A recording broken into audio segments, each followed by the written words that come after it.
laiguana.tv.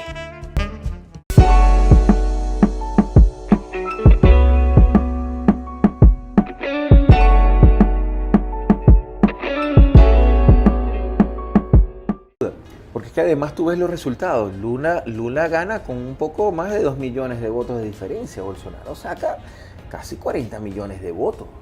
No es ninguna tontería. Es decir, cuando yo veo a Brasil, veo la misma situación que veo en Estados Unidos en este momento, ¿no? Había gente que cuando Biden derrota a Trump, hizo interpretaciones que rayaban en la ligereza. El fin de la era Trump, no es el fin de la era Trump. Lo que Trump representa es esa nueva derecha, mucho más radical en cuanto a su accionar, pero mucho más delicada en su discursividad. Hay un edulcoramiento del discurso de esa derecha, lo viste en figuras como Macri, lo viste con figuras como Sebastián Piñera, lo viste en figuras como Lacalle, el presidente brasileño, el propio Bolsonaro, lo viste en figuras como Santos o Duque en Colombia, lo ves en figuras como Bukele en El Salvador, ¿no? Es un fenómeno general de América Latina y de Europa.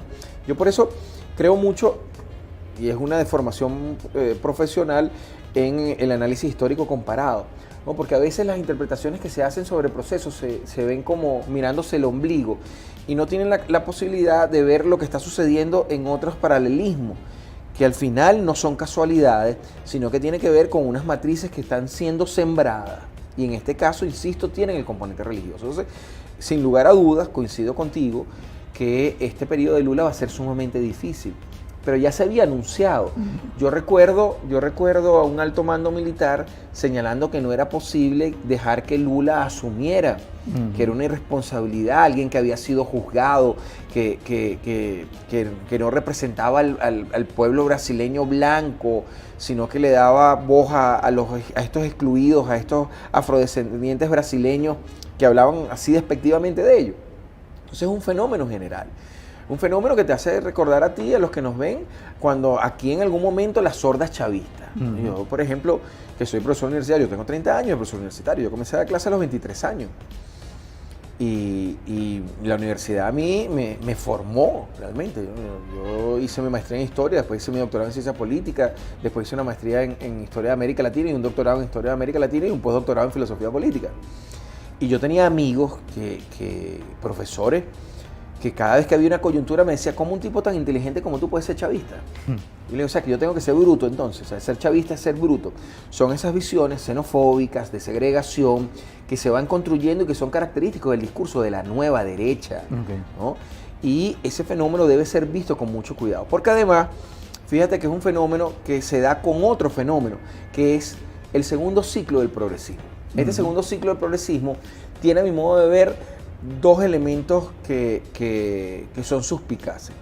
Primero, que no tiene el radicalismo discursivo que tuvo Evo, que tuvo Rafael Correa, que tuvo el propio Lula al principio, que tuvo los Kirchner, que tuvo Chávez, que tuvo Daniel Ortega. Y segundo, que al no tener ese radicalismo, son más edulcorados en términos de sus posiciones antiimperialistas y antinorteamericanas. Es decir, tú lo ves en el discurso de Petro, tú lo ves en el discurso de Boric en Chile, tú lo ves en las propias posiciones que ha asumido ahora Lula ante las condiciones políticas internas, lo ves en el discurso de AMLO, Andrés Manuel López Obrador, que de repente se pone radical, pero de repente retrocede, ¿no? Es muy característico en esta nueva etapa del segundo progresismo. Y que yo creo que debemos analizarlo en paralelo con este nuevo ciclo de la derecha, que se está dando no solo en América Latina, sino en el mundo.